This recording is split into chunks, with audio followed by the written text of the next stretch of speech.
Hi guys, welcome back to the video number 13। इस video में बात करेंगे स्टैटिक मेथड के बारे में। This is the last and important type of method. चलिए इसे जानते हैं with example. Generally there are three types of methods: instance methods, class methods and static methods.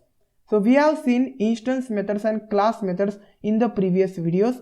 Instance methods ऐसी मेथड्स होती है जो इंस्टेंस डेटा पे काम करती है, whereas क्लास मेथड्स ऐसी मेथड्स होती है जो क्लास डेटा पे काम करती है. अब बात करते हैं स्टैटिक मेथड्स के बारे में. So static methods are the methods which performs operations on external data. External data का मीनिंग होता है ऐसा data which is not associated with class और ऑब्जेक्ट. सो ऐसा डेटा जो किसी क्लास से बिलोंग ना करता हो, ना ही किसी ऑब्जेक्ट से बिलोंग करता हो. सो ऐसे डेटा के ऊपर ये मेथड्स काम करते हैं. ये methods also perform operations on class data. So मैंने बोला था कि class data and static data ये दोनों सेम थिंग है. सो क्लास डेटा को ही स्टैटिक डेटा बोला जाता है and static methods are for performing operations on static data. इसका मतलब स्टैटिक मेथड्स का यूज करके आप क्लास डेटा के ऊपर भी काम कर सकते हैं, बट मेजरली इसे बनाया गया है only for external data. No need to pass object और क्लास रेफरेंस. सो रेफरेंस देने की जरूरत नहीं है. Created by using this decorator @static method. चलिए इसका एग्जांपल देखते हैं. So guys, this is a class bank and इस बैंक क्लास में दो वेरिएबल्स क्रिएट किए गए हैं, bank name and rate of interest. These are class variables. Class variables को स्टैटिक वेरिएबल्स बोला जाता है. So bank name has value BOI, stands for bank of India. Rate of interest has value 12.25. This is a class variable क्योंकि ये value सभी customers के लिए same रहेगा. अब मैं एक मेथड बनाता हूं. मेथड का नाम होगा सिंपल इंटरेस्ट. ये सिंपल इंटरेस्ट कैलकुलेट करेगा एंड इसके अंदर मैं कुछ पैरामीटर्स पास करूंगा. सिंपल इंटरेस्ट कैलकुलेट करने के लिए हमें तीन चीजों की जरूरत होती है, क्योंकि सिंपल इंटरेस्ट का फॉर्मूला होता है principal into number of years into rate of interest divided by 100. So rate of interest के लिए मैं R लिख देता हूं. सो इन सभी का मल्टीप्लीकेशन होगा, इसको डिवाइड किया जाएगा विथ 100. सो प्रिंसिपल का वैल्यू हमें यहाँ पे एज अ पैरामीटर लेना पड़ेगा. I will take as principal.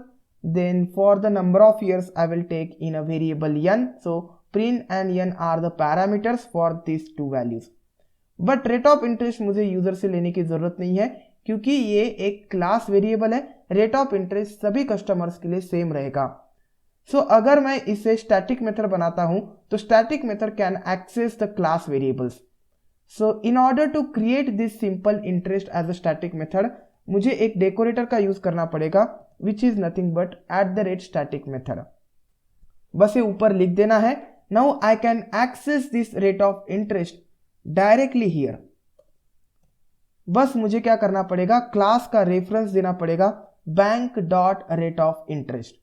So bank class में ये सर्च करेगा what is rate of interest which is nothing but 12.25. तो यहाँ पे आ जाएगा 12.25. Now we need principal and number of years. And ये जो principal and number of years है, these are external data. So simple interest एक मेथड है एंड इस मेथड को कॉल देने के लिए हम क्लास का रेफरेंस यूज करते हैं outside the class. So line number 8 पे मुझे इस मेथड को कॉल देना है.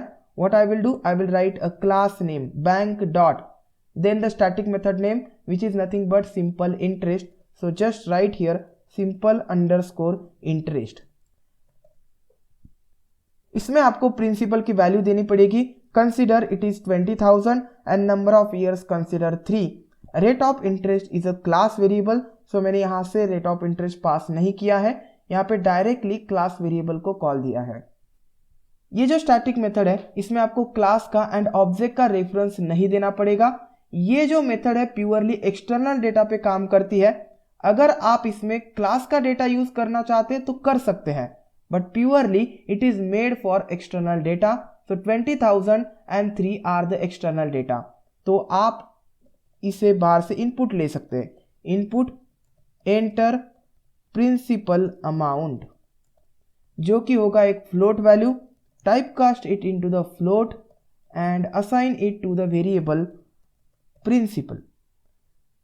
Similarly take the input for number of years. So enter number of years here, number of years, which is nothing but integer value. Assign it to the variable n. Pass this principal here instead of 20,000. So अब ये dynamic बनेगा and 3 की जगह पर n. तो suppose आपने यहाँ पे 10,000 पास किया, नंबर ऑफ ईयर्स 3 पास कर दिए, तो 10,000 जाएगा यहाँ पे, n की वैल्यू विच इज 3 यहाँ पे, देन यहाँ पे आ जाएगी 10,000, यहाँ पे आ जाएगा 3. ये फार्मूला चलेगा, bank dot rate of interest ये कांस्टेंट रहेगा for all the values of principal and number of years which is nothing but 12.25. then divide it by 100, you will get the simple interest. Just print that simple interest value. So you can also print a message here. You can return this simple interest to the outside of class. You can see enter principal amount. I will enter the 10,000. Enter number of years. I will enter 3. Now you can see this is the simple interest. Now in short, static method एक ऐसी method होती है जो external data पे काम करती है, ऐसा डेटा जो किसी क्लास का ना हो ना किसी ऑब्जेक्ट का हो. यहाँ पे प्रिंसिपल ना ही किसी क्लास से बिलोंग करता है ना ही ये किसी ऑब्जेक्ट का डेटा है. स्टैटिक मेथड बनाने के लिए ये डेकोरेटर यूज होता है एंड स्टैटिक मेथड को कॉल देना है तो आप क्लास का रेफरेंस यूज करेंगे. इस वीडियो में बस इतना ही. उम्मीद करता हूँ कि आपको ये वीडियो बहुत पसंद आया होगा. Will see you next time.